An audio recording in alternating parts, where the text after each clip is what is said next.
আজকে কিছু কথা বলার জন্য হাজির হয়েছি।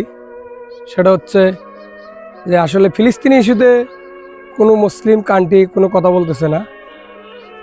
এটা ফিলিস্তিনির উপর যা হচ্ছে, এটা আসলে যে অত্যাচারটা হচ্ছে, এটা আসলে নিন্দনীয়। তো আমাদের মুসলমান রাষ্ট্রগুলো আপাতত তাদের পাশে দাঁড়ানো উচিত ছিল। তো জানি না তারা কী কারণে আজকে তারা কথা বলতেছে না। তো আমরা দূরে থেকে তাদের প্রযুক্তির সাথে পারতেছি না, হয়তো পারবো না। আমরা দূরে থেকে তাদের জন্য কিছু করতে পারবো না, জাস্ট তাদের জন্য দোয়া করতে পারি এবং ইসরায়েলি পণ্য আমরা বয়কট করতে পারি। আমরা ইসরায়েলি পণ্য বয়কট করতে পারি, যে আমরা তাদের পণ্য খাবো না, ঠিক আছে।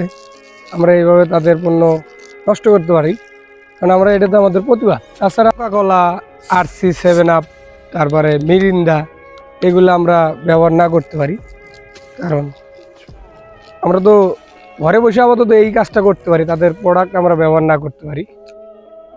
তো অ্যাটলিস্ট এই প্রোডাক্টগুলো আমরা ইউজ না করি, এই যে এইগুলো আমরা ফালাই দেই, কারণ আমরা তো আমাদের ভাই বোনদের জন্য কিছু করতে পারতেছি না। আমরা তো অ্যাটলিস্ট এটা করতে পারি।